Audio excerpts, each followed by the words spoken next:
I think that for me, like with the pandemic and that like 2.5 years where my life was like totally derailed, the idea that you have to do things at a certain time in a certain process is just made up.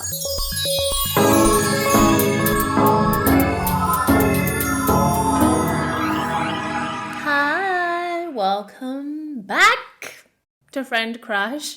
I'm your host, Amber Akilla. This is my podcast where I talk about stuff and things, cute, chaotic, and critical thinking. We are in the business of being hot and having fun. That is the philosophy.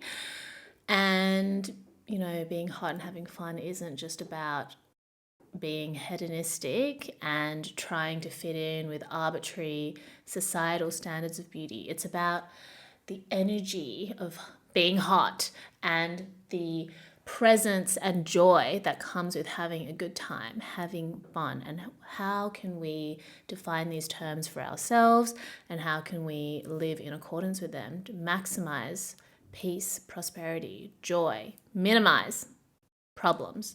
Because problems are inevitable, but why continue to allow problems in your life that don't facilitate being hot and having fun, at least in the long term? Short-term problems we can deal with. We can eat shit in the short term if we're going to be experiencing like a reward that is greater than the hardship that we might experience in the short term. But I don't want to suffer for no reason, okay? I was not born to be ugly or have a bad time. I was born to be hot and to have fun. Also, do you like this bracelet that my friend just gave me? It's so cute. It has a little mushroom. How is everyone? I'm good, except I'm sick. So I apologize in advance if my voice is like raspier than usual. It's because I'm sick. The last episode I recorded, I was like, I think I'm getting sick.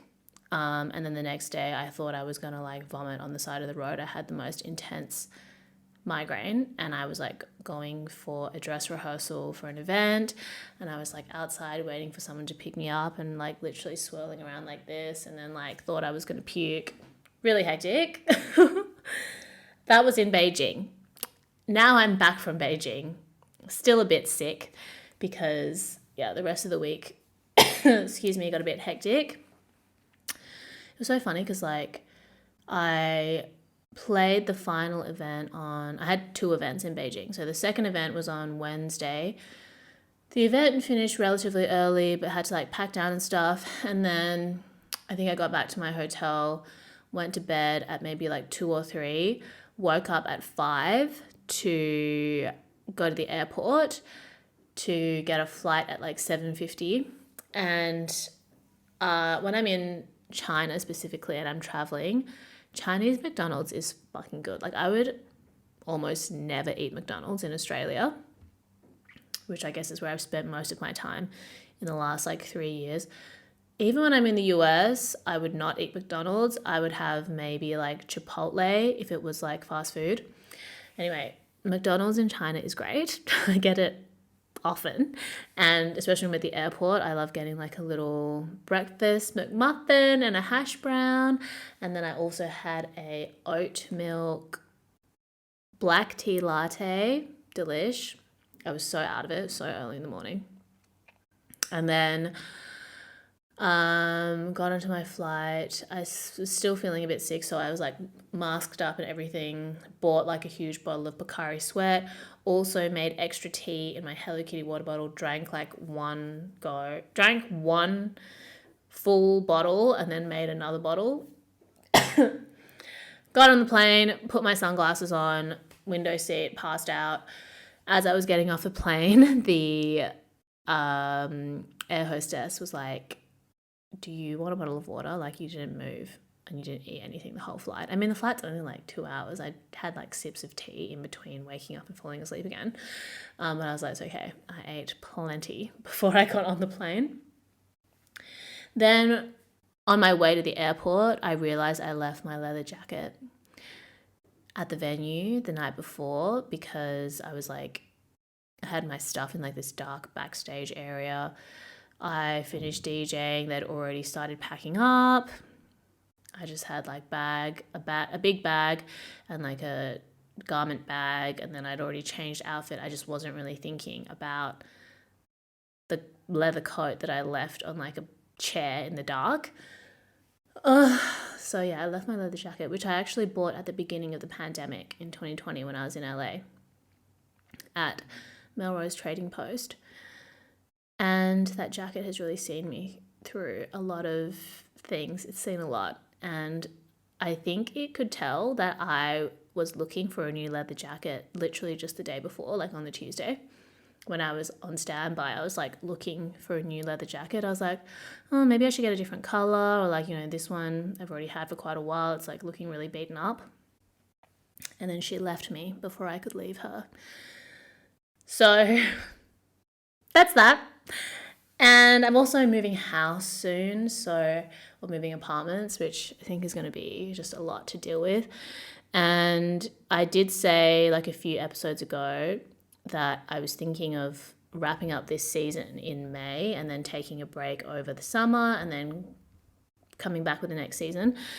Even though I don't really talk about like season and episode number, this is the 70th episode of Friend Crush, which is crazy. I can't believe I've done 70 episodes, because I do put like a lot of time and energy into doing the podcast, but I don't put that much time and energy into like thinking about it when I'm not doing it, kind of thing, because I'm doing other things. So I can't believe I'm up to 70 episodes. Thank you for tuning in. Is there anyone that's listened to every episode? I would love to know. Yeah, I cannot express my gratitude enough to people who listen, who send me messages, who ask me questions, topic suggestions, feedback that let me know like when you listen to the episodes or tell me that you shared the episode. It means so much to me because every comment that I get is like motivation for me to keep going, because I think if I wasn't getting feedback, I wouldn't feel like as inspired to continue, even though like I could probably talk about things to the air by myself, regardless of whether people are listening or not. I mean, I've always done that. And then I guess I just started a podcast and then other people got to hear what I was talking to myself about. But yeah, I'm really so grateful to people who send me their feedback and questions and comments and suggestions. And I have so many more things that I want to talk about. Excuse me. And so many questions I want to be able to not answer, but at least provide my perspective on, and topics that I want us to cover too.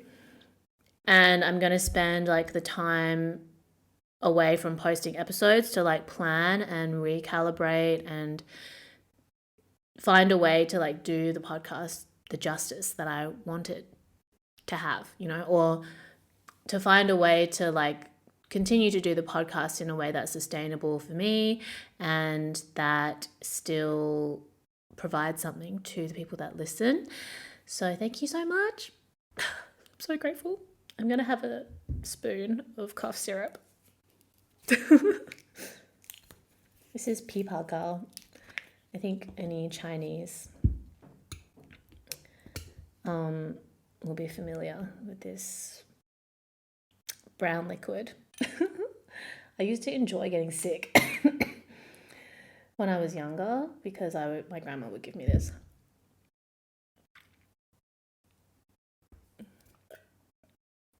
It's just like very sweet, herbally, mentholy. Yesterday, I literally spent like 95% of the day just in bed, so unwell. I would only get up to like go to the bathroom and get a drink of water or make a tea or like answer the door for takeaway.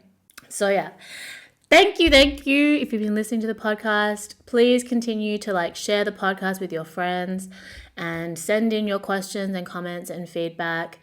And I'll continue to collect info and then keep it in mind for the next season. Because yeah, like my life has changed so much from when I first started the podcast. It was like 2020 pandemic I would say I probably started in like May or June or something in 2020, so almost 3 years. And I'd gotten out of a really hectic breakup. A lot of the work that I had planned for 2020, I wasn't able to do because I couldn't leave Australia. I couldn't enter China. And yeah, it was just like so overwhelming. And I don't know, I've just like gone through so many things since I started the podcast that I haven't really reflected on that much. I guess I did reflect on it a little bit when I first got back to Shanghai. But yeah, now it's been almost a year since I've been back in Shanghai. I mean, literally almost to the day I left Perth. And I don't really count the first month that I was in Kunming quarantining and then getting food poisoning over May as like being in China. I guess I consider like June to be when I officially came back to Shanghai. And yeah, it's almost been a year. My life is completely different to how it was when I was in Perth. I guess you don't think about it that much when you're like living your life, but when I think about it, it's actually crazy to think. And I just have so many more things that I need to be responsible for or that I need to consider. And yeah, so I think I just kind of didn't really account for how much time and energy it does take to maintain the podcast. And I definitely still want to do it. I just want to find a way so that I can do it like sustainably and do it well, especially because now we're getting into season 5, I don't even know. So yeah, 70 episodes. That's like a good chunk of content that I just can't even believe that I've created. And the fact that it's even had like a positive impact on a handful, even if it was just one person who was like, I listened to this episode and it helped me a lot. Like, I'm so grateful. So the fact that it's more than one person, I don't even know how to process. So yeah, life has changed a lot. And then, you know, when you're like sick and you can't really live your life in its full capacity, so you start reflecting, but then reflecting can kind of become spiraling. That's kind of where I got to a few days ago. But I tried to pull back and just get back into like reflection mode. And I was just thinking about like how grateful I am, how lucky I feel. And then when I got into spiraling, it was like, oh, well, why haven't I done more? Why haven't I done this? Or why isn't it like this? And I guess that with all the things that I have been able to do, I think about the patience that I had to exercise in allowing those things to come to me when they did, unfold the way that they did, teach me the lessons that I've learned, bring me in contact with the people it brought me in contact with, or the opportunities. And I try to go back to that perspective or seeing it through that lens when it comes to anticipating the future. And, you know, I'm surprised all the time with the amazing people I get to meet in person or online, even if it's someone messaging me about the podcast and their perspective and the opportunities that I've had. So when I think about the place that I was in when I first started this podcast, I was feeling like so hopeless, feeling so isolated. And Friend Crush, before it was a podcast even, was always about like connection, always about, you know, meeting new people, having new experiences, being able to document that. And yeah, I don't know, it's just really crazy. Yeah, this then leads into a question that I received, and a question that I often receive that I guess I'll try to do like a full episode on. But this person was asking like, would you perhaps have advice for someone, 24 female, considering a career switch when it feels a bit too late, with the added immigrant pressure of earning as much as you can as quickly as possible so that you amount to the sacrifices that your parents made? Hectic, but very real. So firstly, 24 is so young. It is so young. The idea that you would think that it's too late to career switch at 24 is so wild to me. Like, I hadn't even started my career at 24. I barely started. And like, what is my career even? I mean, the fact that you even have a career at 24 is insane. Like, that is such a huge achievement. And there's no reason why you can't switch. But I think that it's important to understand that a switch is going to be, it's going to take effort. You know, I think when you're young and you take a path that seems logical and kind of like you don't experience like a great amount of resistance to it, and I'm not sure for this person asking the question like if they experience a lot of resistance, but it seems like the resistance that maybe you didn't experience starting the career that you're in now, you're starting to feel when it comes to thinking about maybe changing to a different one. And what I realized as I've gotten older is that it's always so much harder to start doing something when you have like an awareness and an intention that you want to set in doing it. Sometimes when you just kind of do things, or you've been given an opportunity, or you've started something and you haven't thought that much about it and you just kind of go along with it, you take for granted how much smoother that process is, or how little friction you had to experience in that process. And then the idea of doing something that you want to do but seems like you don't know where to start or how to begin, it like can freak you out because you are used to things like being easy. You know, it's almost like pretty privilege when suddenly a pretty person doesn't have pretty privilege anymore for whatever reason. It's like so shocking to them to have to like try or have to use a different set of skills to get what they want.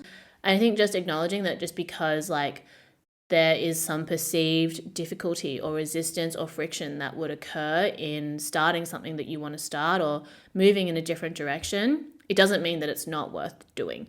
And I think being aware that it might take time and patience to get to the place that you're at now in the thing that you want to do next, that's also necessary. Like, you have to persevere. At the end of the day, I think it really is true. It's the people who don't give up that end up becoming the most successful. It's not always just about talent. It's not just about natural ability. If you can't apply yourself consistently, then you will not be able to be successful. You will never, it's always you never know. And it's difficult to find the balance between what is really worth doing and what do you need to pivot on or let go of and move on to the next thing. That's also a different conversation too. But if it is something that you really care about and you really want to do, it's being able to continue even when you've experienced a failure or a setback or it hasn't gone the way that you expected, being able to learn from those experiences and then better inform yourself in the next step. That is what is important. That is how you can become successful. That is how you can continue to do what you love to do. You know, I think about when I first started DJing, for example, I was very lucky that it wasn't that overwhelming for me to start to learn how to DJ. I just happened to have a friend who introduced me to someone who could teach me in an afternoon and who could book me for a gig. It wasn't difficult for me to start DJing, but it was very hard for me to continue. So I managed to book gigs to begin with, but if I wanted to consistently book gigs and play at different parties, play different kinds of events, I was going to be put through the fucking ringer, dude. It's insane, the shit that I experienced for a local DJ, at a local DJ level. I just was not getting paid enough to deal with the shit that I was dealing with when I first started. But I didn't anticipate that was what was going to happen because I was so lucky that when I first learned, it wasn't like I was desperate to learn how to DJ and couldn't figure out how to start. I was lucky that I had an interest in it, and then the right things, right time, right person, right people aligned for me to learn. And then for me to continue, that was kind of like a solo battle. And now I've been DJing for almost 10 years.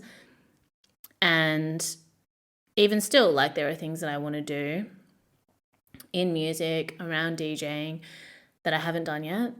and it's just like you just got to keep going. So I think that when it comes, so that's something to just keep in mind if you're wanting to do a new thing. Even like we could talk about the podcast. Like I had been told that I should start a podcast many years before I started it. And even though like the barrier to entry wasn't that high, I started the podcast. I think I'd done like 1 or 2 seasons and then didn't really feel that motivated to do it. And then in the meantime, I kind of was on TikTok and just like talking shit on TikTok, and then people saying I should start a podcast and being like, oh, I actually have a podcast. And then that motivated me to continue.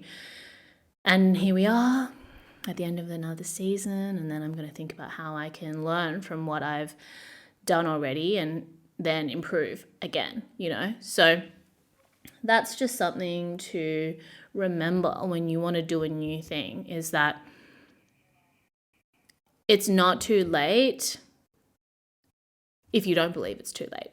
And 24 is so young, and I've always believed from a very young age like that I'm going to do different things at different stages of my life. I never thought like, oh, I'm going to like go to law school and be a lawyer forever. I was like, yeah, law school I'm just going to do, and then I'm going to see what happens after that. Probably not lawyer. And I was very lucky that my mom didn't expect me to become a lawyer. She just really wanted me to finish my law degree, which I'm grateful that she, you know, like I can appreciate that that is the journey that I'm on. And I was happy to do that for my mother. I don't think everything is as simple as like you just do what you want to do and you don't owe anybody anything. Like, I don't know, life isn't always that simple. But yeah, I've always thought I'm going to do different things at different stages of my life. As long as I keep learning and growing and developing, the right opportunities and the right people you'll come in contact with those people. And of course you have moments where you're like, what the fuck am I actually doing? And what am I doing any of this for? That is so normal. But, you know, it's about managing those feelings and those thoughts and not being defined by them, and then choosing the path of being hot and having fun. And when it comes to immigrant parents, like they just want what's best for you in the way that they understand it. You know, they can't necessarily imagine a different path for you because they never allowed themselves to imagine a different path for them. And I think that I'm very lucky that my relationship with my mother is in some ways like typical of immigrant parents, but in other ways not very typical at all, because she didn't insist that I go to law school, and she doesn't insist that I have to like work myself to death. And, you know, I'm grateful for that. But at the same time, sometimes I'm like, well, I don't know, I think maybe I could be working a lot harder. And she's like, be happy. And I also recognize a privilege that I have to like, you know, if things don't work out for me, or if I just want to like go back to my hometown and have a baby or whatever, like that is an option to me. And I think there is like a level of security subconsciously that comes with knowing that you have that kind of option. So I'm definitely not blind to the privilege that that gives me, but it's not too late for a career switch, especially not at 24. And I think that for me, like with the pandemic and that like 2.5 years where my life was like totally derailed, the idea that you have to do things at a certain time in a certain process is just made up, you know, like I could think to myself like, oh, well, I've lost like 2 years because of the pandemic. I can't come back to Shanghai. I can't do anything. I'm irrelevant now. There's no point. But I don't know. I was just like, whatever. I may as well just go back and try. And I think I've been very lucky and I'm very grateful for the opportunities that I've had. I just DJ'd in Beijing for the Bulgari Aurora Awards. So many famous people in one room. I breathed the same air as Shuqi, iconic actress. I couldn't really see anyone because I wasn't like in amongst the crowd I was DJing, but I mean, it's crazy that I played that event when you think about it. Got a lot of press coverage. There were moments before I was leaving a year ago, because it was so hectic back then, where I thought that maybe I wouldn't make it back, or where I thought that maybe there would be no point in coming back, where I thought that I could just stay in Perth. But if I didn't believe on some level that it was worth trying, then I would still be in Perth today, So it is a combination of environmental factors, but then also just like mental mindset. Like there were so many things environmentally that could have kept me in Perth more than just like my personal will to come back, because my mum was like, if you're afraid to go back now because of the lockdown, like just stay here, you don't have to go back. And then like people around me also saying, people in China saying, maybe don't rush. And I was just like, fuck it. I didn't wait this long. I didn't come this far to just come this far. Like the ticket is booked. I'm just going to figure it out. Like I'm lucky enough that I can just figure it out. And because I think finances have a really big part to play in the situation that I was in, just because it made it more comfortable for me to be able to take the risk to leave and then potentially have to pay like extra hotel fees or whatever. But again, it's like I wouldn't have been able to lean into my privilege if I didn't have the mindset that it was worth doing and that I should take that risk, or that I wanted to take that risk and I was able to do it and that I should just go for it. And it was like so overwhelming. Like I was like bawling my eyes out at the airport by myself with my sunglasses on, crying on the plane, crying when I landed, crying in the hotel room. But yeah, mindset was so important. I gave myself the option of coming back, taking the opportunity to come back. And that's what allowed me to come back, as much as all the external things too. It's a combination of those things. And I think when you want to change career, when you want to do something new, it's not just about the environment that you're in, it's also the mindset that you have in giving yourself the option to do something else. I'm always going to give myself the option to do something else and to have different phases in my life. If you give yourself that will naturally unfold and you'll naturally be able to work towards that. That's why I talk about like being hot and having fun being like a core part of my life philosophy, because even though you deviate, even though not everything is going to be easy, not everything's going to be hot, I have something to come back to. And I know the direction that I want to go in. I know the feeling that I want to have and the type of experience that I want to have, so that when I'm not having that, I can recalibrate towards something. Because sometimes, and in previous stages of my life, I didn't know what I was trying to recalibrate towards.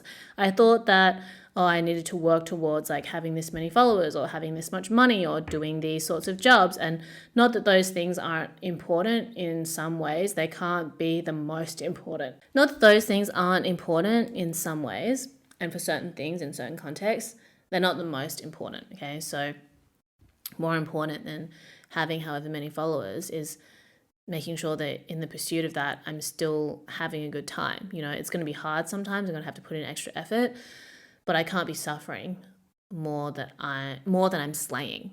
Okay? I don't want it to be like that.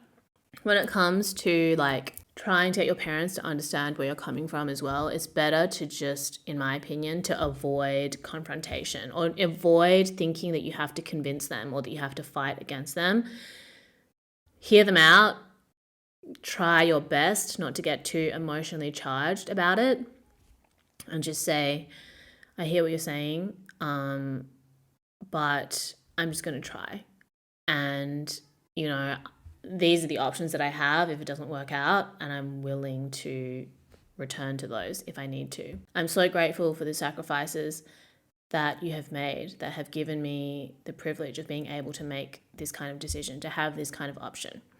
And I don't take it lightly. I'm going to do my best. And I think that's the best that you can do, like you don't have to convince. It's hard to convince someone of something that they've never seen before, that they've never given themselves the opportunity to see. So the best thing that you can do is to do it yourself and then show them that it's possible. Like I do have a very supportive mother, but there are a lot of things that we haven't always seen eye to eye on, and DJing has always been one of those things. She never wanted me to DJ for very long. She still doesn't want me to DJ. And I don't think I'm going to DJ forever either, but I still like DJ. I'm still in my DJ era. Okay, there's still a lot of things I want to do. And she never got it. I'm not sure if she ever will. And I don't need to convince her, because I have done a lot of things that she didn't think was possible for me as a DJ. And now she kind of gets it, like I told her that my goal was to be able to play for fashion brands. She didn't get that. I didn't even, I knew it wasn't going to be possible for me in Perth. I didn't even really think about whether it was going to be possible for me in Shanghai. I always thought of it as more of like a US or Europe thing. But when I came to Shanghai, I realized that that was possible here. And I've been lucky to be able to do that here. And I still love DJing in the club. I still love DJing brand events. And because I was determined in being able to do those things eventually, I was able to do them and able to tell my mum about it and show her pictures of me in cute outfits playing music. And then she's not so resistant to the idea of me still doing this, So that's easier said than done, because a lot of the times when we're afraid to do something new, we feel like we need other people to approve of our idea so that we can approve of it ourselves. But you want to be able to find a space in your life where you can validate how you feel and what you want. Meditation, journaling, and come up with the steps necessary for you to be able to take action towards that thing, and then learn from the different challenges that you will inevitably face in that process, and then learn from them, recalibrate, and keep going. Even with the podcast, I don't think my mum understood what I was doing when I started the podcast, but I've sent her messages that I've received from people, and she's like, wow, that's so great. And then at some point in the pandemic, when we were living together, she really got into watching YouTube advice videos and stuff, or YouTube educational essays. And then she understood the value of that kind of content. And then now she gives me tips on how I can better format video versus audio content, which is something I'm going to think about as well. And yeah, so a lot of things are easier said than done.